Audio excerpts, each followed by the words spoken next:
Most people think the genius of our Constitution lies in the Bill of Rights, but they're wrong. The real brilliance, the safeguard that protects liberty more than any list of rights, is the structure. Three branches of government, separate, independent, designed to check each other's power. The founders didn't trust good intentions. They trusted ambition to fight ambition. Today, that structure is under strain. The separation of powers is fading, and the presidency is absorbing more authority than ever before, often with Congress's blessing. This talk isn't about nostalgia, it's about warning signs. Because if we abandon the system that guards our freedom, we may find ourselves not in a republic, but something far more dangerous. For a while now, when I speak with groups or meet with students about current events, I focus on the Constitution, walking them through each article and section. I don't just cover what's in it, I explain why each provision matters. And as part of that, I emphasize something fundamental: the separation of powers. You know the story. Three branches, independent of one another, with different roles and roughly equal authority. The founders placed the greatest power, taxing, spending, declaring war, confirming cabinet members and Supreme Court justices, in Congress. Why? Because while they created a republic, they sprinkled in a little democracy. The people would choose who governs, and it was supposed to be the people, not the parties, who rule. That's the story we tell. But the story has been forgotten, or never taught at all. A survey from the Annenberg Public Policy Center found that only 39% of Americans can name all three branches of government. Just 14% can name two.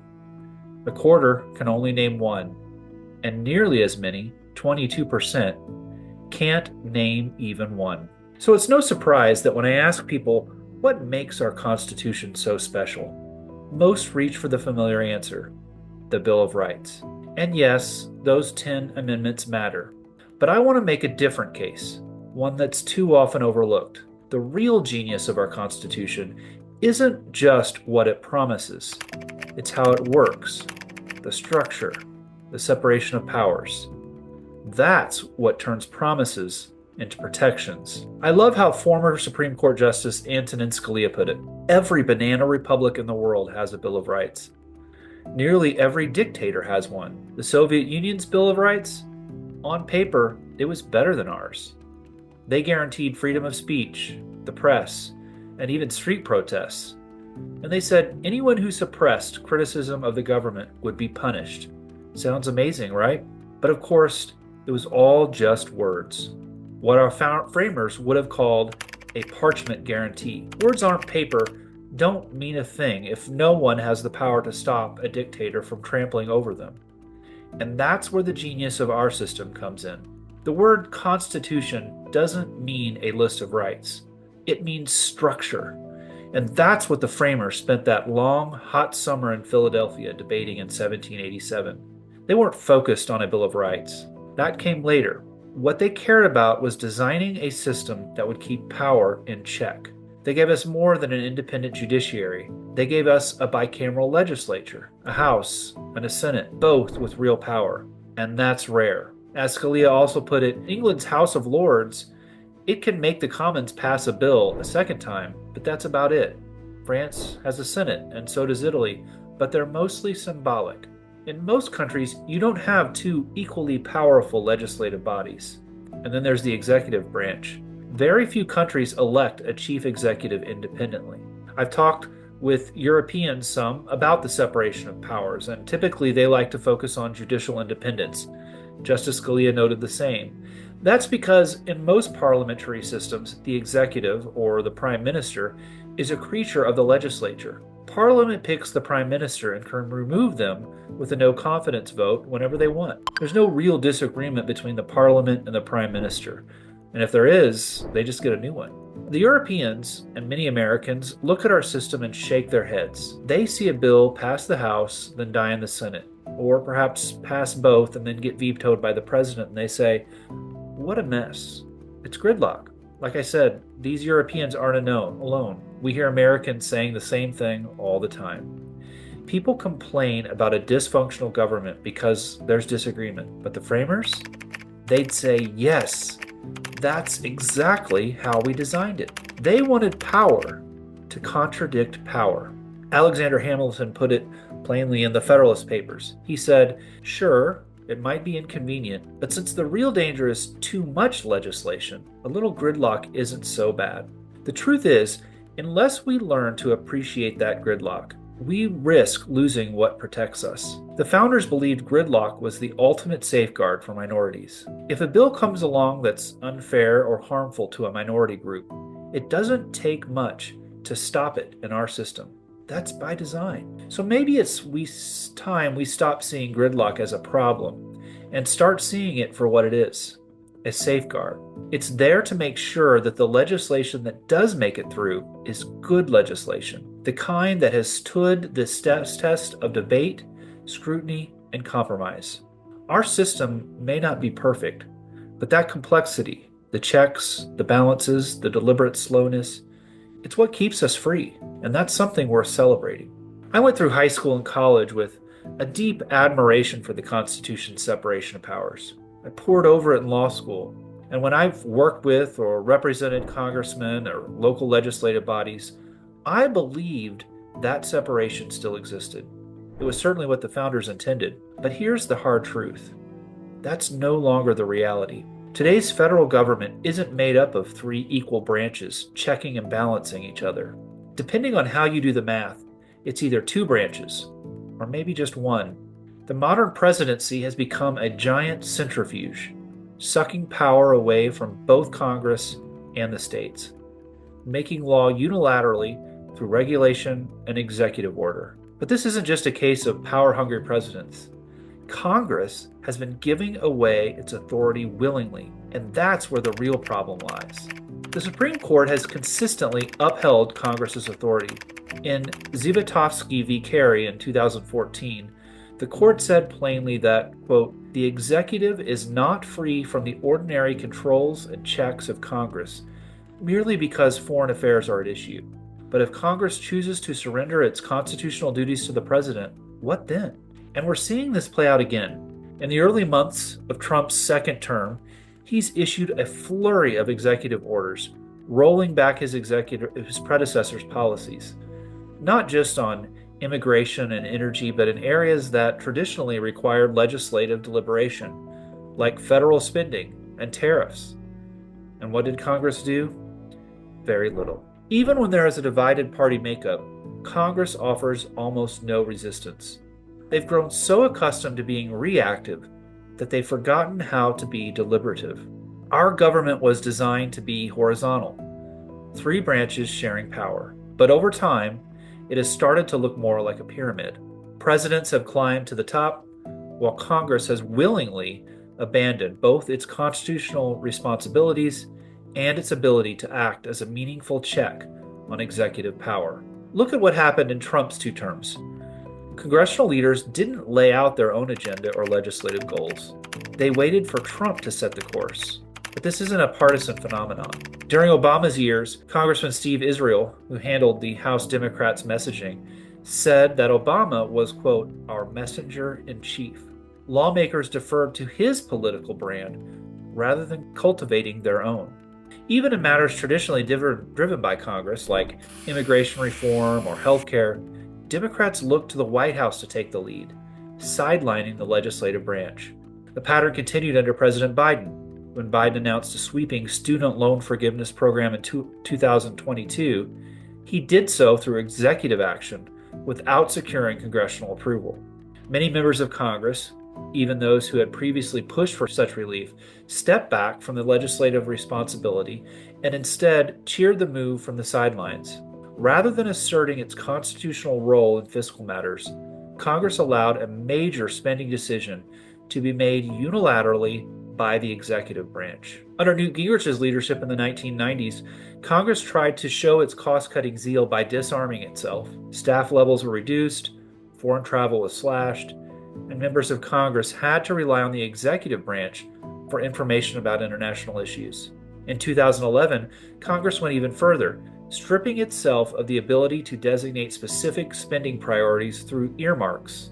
This left spending decisions, one of Congress's core constitutional functions, in the hands of executive branch bureaucrats, whose choices often lack transparency and public accountability. International trade tells a similar story. Donald Trump has criticized trade deals that he believed hurt American workers and is now working unilaterally to enact sweeping, unprecedented tariffs. But here's the thing. Congress has had the authority all along to safeguard American interests in these deals, including tariffs. Yet, for decades, Congress has surrendered that power, agreeing to take up trade agreements on a, quote, fast track, denying itself the ability to amend terms that impact American jobs and industries. The Constitution gives Congress, not the President, the power to regulate commerce. But that power has been eroded through years of congressional acquiescence. Even when it comes to the federal budget, we've normalized a backward process. The president submits a national budget proposal not because the Constitution gives him that authority, but because Congress asks the president to do it, to give them a better sense of his priorities. But over time, Congress has become a secondary player, tinkering at the edges of whatever the president proposes. Instead of crafting a budget as the Constitution intended, Congress has become a passive observer, reacting to executive demands. This is not what the framers envisioned. But here's the question. Is that necessarily a bad thing? Maybe we've outgrown three branches of government. Maybe it's time to accept an all-powerful president. I'm not so sure. And if history teaches us anything, we'd be wise to think twice before going down that road. Cicero was one of the greatest minds of the ancient world, a Roman statesman, lawyer, scholar, and philosopher. He lived from 106 BC to 43 BC, just before the Roman Republic dissolved under Julius Caesar's dictatorship. Cicero understood exactly what was happening. He saw that Cicero's power grab meant the end of republican government. One man's ego would lead to tyranny and the loss of freedom. Cicero thought he could stop it. He believed he could preserve the republic by educating Caesar's successor, Octavian, about the virtues of republican government. But Cicero's hopes were misplaced. Octavian defeated Mark Antony in the final Roman Civil War. He didn't restore the republic. He consolidated power. Octavian took all of Caesar's dictatorial powers for himself. The Senate became little more than a decoration, and the republic officially became an empire. Octavian even changed his name to Caesar Augustus, and to add insult to injury, the Senate deified him. They made him a god. Meanwhile, Octavian's allies ordered Cicero's assassination. Soldiers caught Cicero as he tried to flee Italy, and his severed hands and head were displayed in Rome as a grim warning to anyone who dared criticize the new regime. The Roman Republic never returned. The empire that replaced it was a system built on limitless executive power. For a while, enlightened emperors like Trajan, Hadrian, and Marcus Aurelius tried to slow the inevitable decline, but they were speed bumps on a road to ruin. Eventually, the likes of Cicero, Caligula, and Tiberius dragged the empire into chaos, and by AD 410, Rome itself was sacked by invading barbarians. This is what constitutional lawyer Bruce Fine calls the Cicero trap. It's the mistaken belief that a strong leader can save a nation, when in fact, salvation lies in scrupulous adherence to checks and balances. Cicero believed that wise guidance could steer a powerful ruler toward virtue, but he was wrong. And time after time, reformers and revolutionaries have fallen into the same trap. It's why, as the saying goes, the more things change, the more they stay the same. The lesson here is a hard one. No Roman statesman could resist the lure of an all-powerful executive. And that temptation isn't unique to the past. Power is the ultimate aphrodisiac. People covet power more than wealth or pleasure. Power offers a kind of self-worth and identity that doesn't require wisdom, justice, or restraint. That's why history honors warriors and conquerors, while moral philosophers are left in the shadows. That's why we build military museums but not museums of diplomacy. And that's why the armored knight is immortalized in literature, while the peacemaker is forgotten. Powerful chief executives excite us in a way that balanced institutions do not. And this reverence for executive power is visible again today. In the political rhetoric of 2025, of 2020, and what I expect to be 2030, we hear echoes of the Cicero trap. Some lawmakers have referred to Trump as a, quote, national savior, openly deferring to his agenda and echoing his language. This elevation of his personality over process is a modern replay of Cicero's failed hopes, a belief that one leader can save a nation, even as the structure of democracy erode. Cicero's mistake wasn't just trusting Octavian.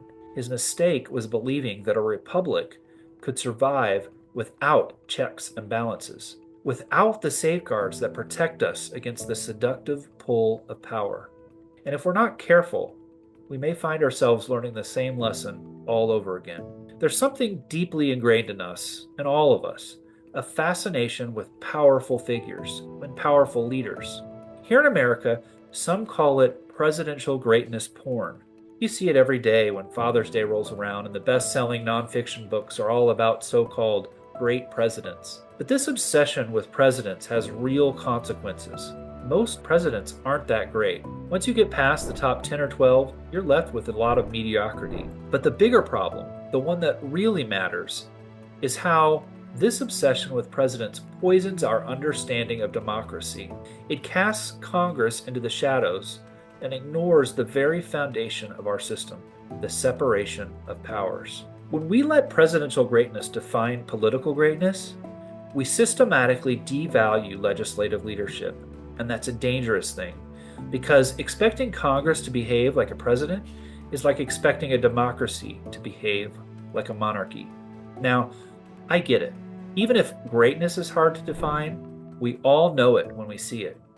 We picture a firm hand on the wheel, convictions carved in stone, tactical brilliance, and maybe a good sense of humor.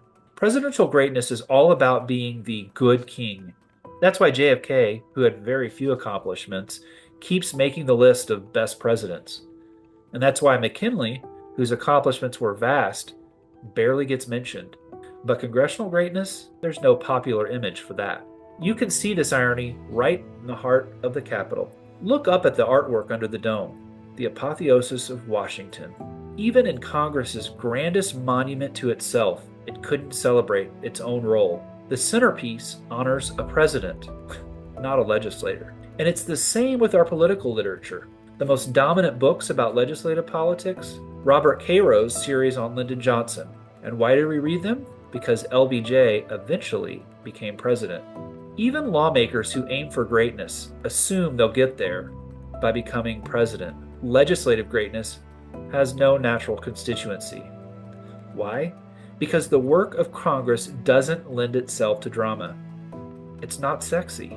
In the 19th century, when Congress was the dominant branch of government, its big achievements were tariffs and compromises. But who celebrates a compromise? There are no triumphal arches for that. For most people, compromise doesn't feel like an accomplishment. It feels like weakness. And yet, of the three core tasks of Congress, lawmaking, appropriating money, and oversight, two of them require compromise. To make laws or appropriate money, you have to negotiate with others. History buffs will remember that in the 19th century, congressmen were celebrated because they could compromise. Henry Clay was called the Great Compromiser for a reason. But that's not how we view Congress anymore. Today, even though everyone says they want compromise, the truth is they don't. People crave a maverick doing bold things, not a legislator hammering out a deal in committee. Compromise is left out. What's left? Lawmaking, right? But as we've discussed, most major legislation now is either tied to a president's agenda or driven by committee staffers. Legislative victories have so many authors that no single legislator can claim the mantle of greatness. So if lawmaking and compromise are off the table, how can Congress demonstrate greatness? Well, one way is through oversight, holding the president and federal government accountable. And here, movies and TV do get it right. We all know the setting, the congressional hearing. It's a staple of political thrillers, from The Godfather to Patriot Games. Hearings are designed for drama. They create made-for-TV moments. It's the one part of Congress that makes it to the evening news. But here's the surprise. Most hearings are just pseudo-events. Everything is scripted. The outcomes are usually known in advance. That doesn't make them less important, but it does mean that the drama you see on TV bears little resemblance to reality. The real work is oversight, like real legislation, often happens off stage, in persistent investigations and endless, boring meetings. Woodrow Wilson, back when he was a political scientist, said, "Congress at work is Congress in committee." And that's another way of saying Congress at work is boring. Few committee meetings have the drama of a presidential decision. And while you can tell an exciting story about a committee meeting, it's a lot harder than telling a story about a president making a bold move. If drama thrives on conflict, legislative work has conflict in spades. The problem is there's too much conflict, along with too many shifting dimensions. Presidents get to tell a clean, coherent narrative about themselves. But Congress can't settle on one storyline, and its protagonists are always changing. So we end up with gridlock. And while that may be frustrating, it's also part of the system's brilliance. But if we continue to idolize presidents and ignore the work of Congress, we risk turning our democracy into something dangerously close to monarchy. And that's a storyline none of us should want to follow. Few things demonstrate the unchecked power of presidential power more clearly than the decision to commit troops to battle. As James Madison warned long ago, war is the true nurse of executive aggrandizement. War offers ambitious presidents the perfect opportunity to exploit public fear during emergencies and feed our innate desire for strong, decisive leaders. The Constitution, however, was designed to prevent this very thing. The War Powers Clause gives Congress, not the president, the exclusive authority to take the nation from a state of peace to a state of war. And Madison understood why. Unlike the president, members of Congress gain nothing politically from launching unnecessary or aggressive wars. They lose power. They're the ones who have to raise taxes or borrow money to pay for military adventures. They don't expect statues, monuments, or national holidays in their honor if a war is won. Madison grasped the true congressional nature that was needed, the temperament, cautious, deliberate, and resistant to war without cause.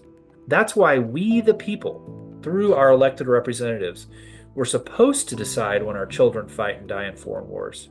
Yes, the president commands the military, but he's not supposed to decide when to send troops to combat, except in cases of invasion or civil insurrection. Generations now, presidents have chipped away at this congressional guarantee, asserting broader and broader claims of executive war power. Truman set the modern precedent by leading the country into the Korean War without congressional authorization. Then came Vietnam, where Johnson and Nixon waged a war Congress never formally declared. After that came the 1973 War Powers Act, which was supposed to restrain the executive. Congress claimed they had reined in presidential overreach by requiring that the president notify them within 48 hours of military action and secure congressional approval within 60 days. But in reality, the act gave presidents free rein. Once troops are in combat, no Congress is going to pull the plug. As a result, the War Powers Act became a rubber stamp for presidential war-making, not a brake on it. Since 1973, presidents have waged war over 130 times, all without congressional authorization. Reagan and Bush Sr. used the War Powers Act.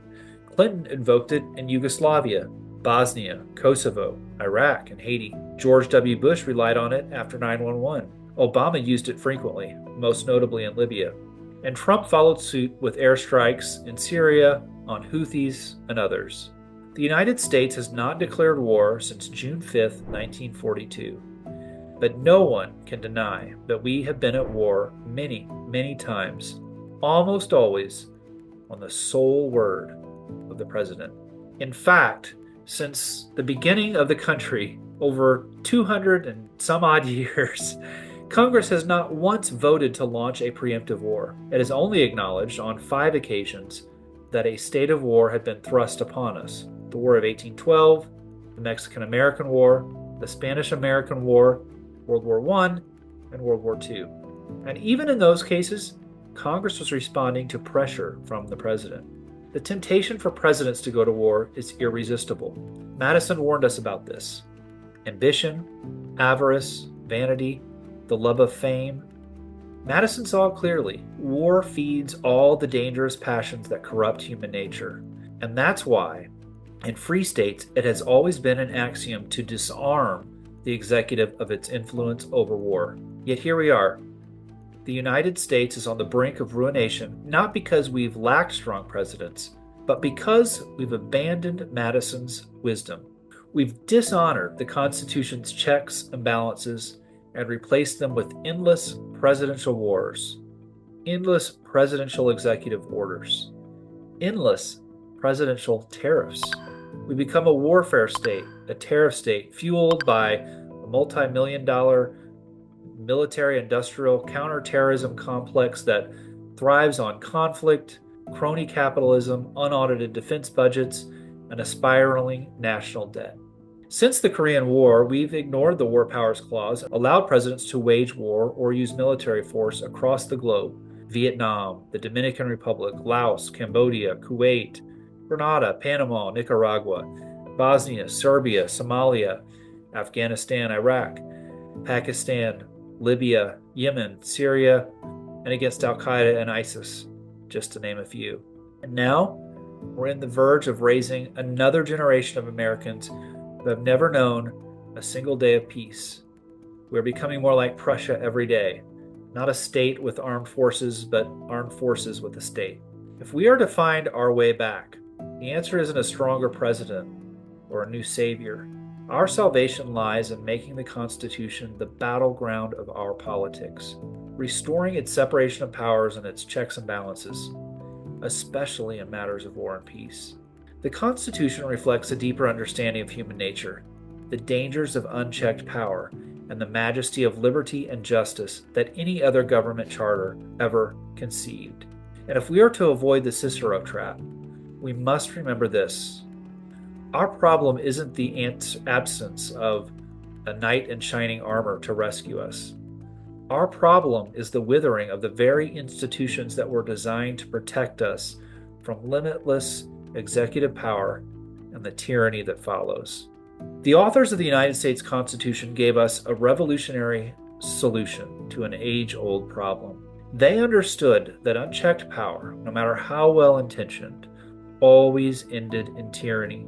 Led by the likes of James Madison, the founders and the framers recognized that liberty can endure and justice can flourish only when power is fragmented among rival institutions. They laid this out in Federalist 51. Madison there warned against the idea that a powerful president could be the solution to national salvation. A government committed to liberty, he argued, must assume that sinners, not saints, will dominate the corridors of power. We cannot count on virtue. Instead, Madison insisted, we must design a system where ambition must be made to counteract ambition. Madison's point was clear. The personal interests of those in power must be tied to the constitutional rights of the institutions they serve. That's how you protect liberty. Not by hoping for virtuous leaders, but by designing a system where self-interest compels each branch to keep the others in check. Madison didn't just dislike the idea of a powerful president. He railed against it. He understood human nature too well to trust unchecked authority. As he put it famously, it may be a reflection on human nature that such devices should be necessary to control the abuses of government. But what is government itself but the greatest of all reflections on human nature? If men were angels, no government would be necessary. If angels were to govern men, neither external nor internal controls of government would be necessary. In other words, Madison knew that men are not angels, and because of that, government requires checks and balances. No president, no matter how charismatic, competent, or well-meaning, can be trusted with unchecked power. Madison didn't carve out exceptions to this rule. There was no strong president clause in his vision of government. Instead, he believed that the Constitution's separation of powers was itself a structural Bill of Rights, essential to safeguarding liberty. Madison wasn't alone in this conviction. Thomas Jefferson echoed it in his Kentucky resolutions, warning against placing blind faith in powerful leaders. In questions of power, he said, "Let no more be heard of confidence in man, but bind him down from mischief by the chains of the Constitution." Jefferson understood what Madison knew. The Constitution's chains are not burdens, they are guarantors of freedom. They bind those in power, not because we mistrust this president or that president, but because we mistrust the inherent temptations of power itself. The genius of the Constitution is not found in the people who hold office. It's found in the structure that keeps them in check. That's the real safeguard of liberty. And if we ever lose sight of that, we'll learn, as Rome did, that once power is concentrated in the hands of one person, the republic is already lost. Of course, we can't forget about the third branch of government. Like Congress, the judiciary is supposed to be separate and independent, but in practice, that separation is looking a little fuzzy these days. There's one thing Democrats and Republicans seem to agree on. Both parties now treat the federal courts, especially the Supreme Court, not as a neutral Constitution-bound arbiter, but as a de facto branch of the legislature. Judges used to be evaluated on qualities like judicial temperament, reasoning ability, and a demonstrated commitment to constitutional powers and principles. But today, the dominant question is how a nominee will vote on political issues. There's litmus tests. It wasn't always this way. Many Supreme Court nominees were once confirmed by the Senate with little or no dissent, but today's Senate operates differently. Democrats and Republicans announce their support the instant a nominee is named. Then they figure out which nominee is likely to be, quote, one of us. Every Supreme Court nominee is treated like they're about to become the 101st vote in the Senate. And that's not how the system was supposed to work either. Today's separation of powers no longer operates between the three branches of government. Instead, we have just two competing teams. On one side, we have the president and his supporters in Congress and their allies in the federal bench. And on the other side, we have the opposing parties, its members of Congress, and their co-partisans on the bench. This isn't what the founders envisioned. Again, they understood that power corrupts, and unchecked power corrupts absolutely. Hobbes said governments are necessary to prevent the strong from preying on the weak. But the founders went further. They recognized that government itself could become an abuser. That's why they built a system that divides authority between state and federal governments and separates power among the three branches. Yes, the system can be frustrating. Yes, it often feels like gridlock. But gridlock is not a bug in the system. It's a feature. It's how the system was designed to work. The alternative is far worse. A government where one faction dominates every branch and imposes its will unchecked. But that's not how government in America operates today. Increasingly, we see a system where the executive directs, the bureaucracy enacts, and the judiciary imposes. In Congress, well, the branch that's supposed to represent the people, it often does nothing at all. My main message, my concluding message is this. Remember the founders' unwavering commitment to the separation of powers and checks and balances. The Constitution is not just a piece of parchment. It's a reflection of timeless wisdom, an understanding of human nature, the corrupting influence of power, and the fragility of liberty. It embodies a system carefully designed to protect us from tyranny, no matter how powerful or popular the leader may be. If we lose that system, we'll find ourselves trapped in the Cicero trap, trusting in a strong leader to save us, only to watch our republic dissolve into something we no longer recognize. We must resist the temptation of an all-powerful presidency. We must embrace the constitutional checks and balances that protect us from limitless executive power. That's not just a lesson from history, it's a lesson for our future. And if we forget it, we will pay the price.